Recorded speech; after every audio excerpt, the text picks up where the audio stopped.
Hi, everyone. I'm DrLindsey the co-founder of Little Heroes Pediatric Hearing Clinic in Layton, Utah. And I'm very excited for today because I will be interviewing somebody that I've known for a couple of years now. Her name is Katie Hanks. She's a parent advocate for other parents who have children with hearing loss. So I think it will be a really fun interview, and we will get to know a little bit about what she's doing as a parent advocate for children who have hearing loss. Okay, so I'm so excited to have Katie here with us to tell us a little bit about her story. So Katie, thank you so much for being willing to join us today. So tell us a little bit about yourself and your journey. Yeah, thanks for having me. So we have 4 kids in our family. 2 of them have hearing loss. So we're kind of mixed in how we do things in our home. Our little Tanner is not so little anymore. He's 8. He's our second child and he has hearing loss, and then our 4th. So every other. Our little Tanner, when he was born, we soon found out pretty quickly after the hearing screenings, which was great that they were able to find out, but that his newborn hearing screening came back that he did not pass. And that's when we went forward with doing ABRs and found out that he definitely did have hearing loss. So at that point, he was also tested for CMV, and he did have CMV actually. So we thought that was the sole reason of his hearing loss. And at that point, we just proceeded forward with doing whatever we needed to do to get him the help that he needed. And Tanner was about 2.5 months when he got his hearing aids, and that was really neat to see the world open up to him at that point. I watched that video and I actually show it to his class now as we go talk about how special he is at school and how his hearing aids work and all of that. And it's always really fun to rewatch that time after time and see how his life changed in that moment. Yeah. And then he's doing great. He's progressing. He's in 3rd grade this year, and we have systems in place for him at school, and he's thriving. It's a work in progress all the time, and our challenges change all the time with what he needs, but it's been great, and they handle it remarkably well. It's just their normal, which is awesome. And we had another 3rd little baby who had typical hearing. He was normal hearing. And then our 4th, our little Hannah, when she was born, her test came back negative. Not negative. Her test came back that she had hearing loss as well.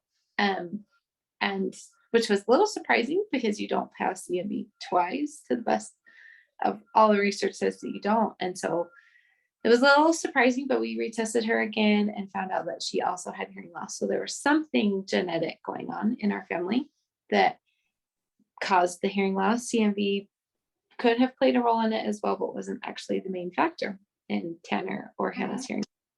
Right. So super interesting situation, and we're a little bit unique in that. But our little Hannah, we knew where to go. We knew who to talk to at that point, and we were able to get her fitted for her hearing aids at about 6 weeks old. So she was just tiny little thing wondering what was going on. And she has also done really well since then. We've worked with her, gotten her into the school she needed, kept up on regular appointments, and she's in kindergarten now and also thriving. It's so fun to see them succeed and work through obstacles and learn to advocate for themselves. Yeah. As a bigger. Well, and you are, what I find so impressive about you constantly is how you are such an advocate for your own children, but you also want to be an advocate for other parents who have children with hearing loss. So tell us a little bit about your Instagram account that you created to help with that, and what kind of prompted you to do that, and all of that. Yeah, so just a year or so ago, I was thinking it'd be so great for families to have some more resources of people they know they can contact directly, who understand what they're going through, this whole process, how to help them. And I thought maybe I could just create an Instagram account and share some of our stories, share some of our wins, maybe some of our struggles, and try to reach some other families who are in that same situation, who just don't know where to go, who to talk to. I was kind of prompted that what prompted that was I have been stopped in stores many times. I've been stopped when we're out and about. Hey, my child has hearing loss too. Like, who do you see? Where do you go? And it was just a lot of confusion that beginning process. Like, who do we talk to? And I was always so thrilled to tell them, like, there are so many good resources available to you. And you may not know about them, so I'll share them all with you. And I just would sputter out all these things of where they could go and who they should talk to. And so I thought I would love to be able to share that in with easy access. People scroll through Instagram a lot, and thought that'd be an easy way for them to find out what's going on, and that I could share just an Instagram page with them. And hey, you can message me with any questions. And so I've just shared a few things on there so far, but and when events come up, we've hosted some online events a couple times too, that we posted on there for families to join, and that they could just listen in on and hear other families' experience as well. So Yeah. just wanted to help.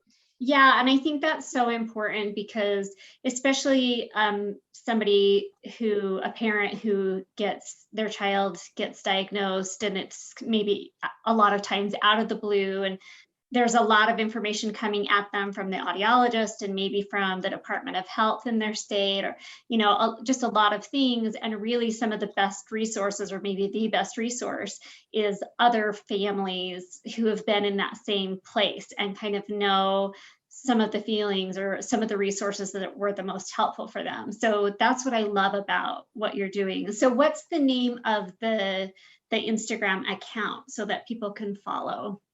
Yeah, it's called Journey to Hear. So it's journey, then _to_hear, HEAR.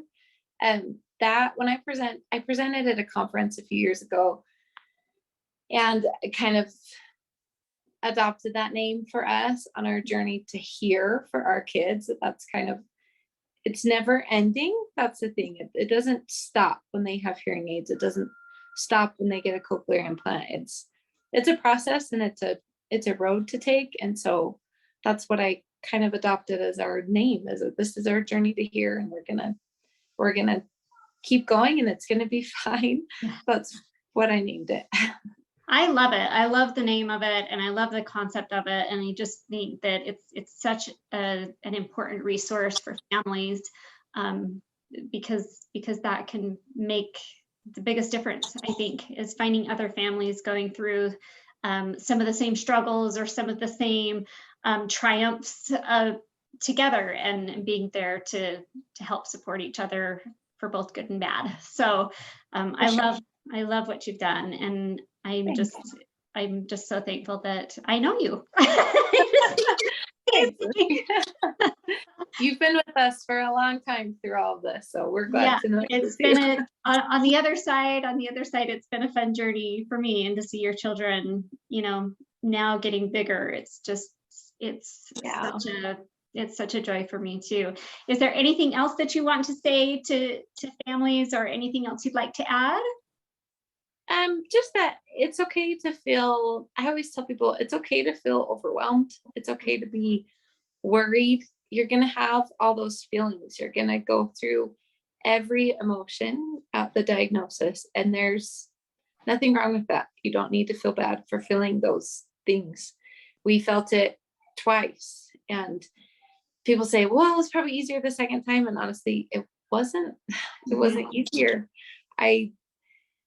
I knew where to go, which was amazing. That was so helpful, which was like, if people can know where to go, it's so great. If you can be referred to people who know how to help you, it does make a difference. But it's okay to feel all those feelings. And also I would recommend just reaching out to other families, get to know other families, and participate in events that you find out in your area. Like, that is really, really neat. And it's really good for your kids too, to be around other kids, because they're not all the time, especially if they're in mainstream school.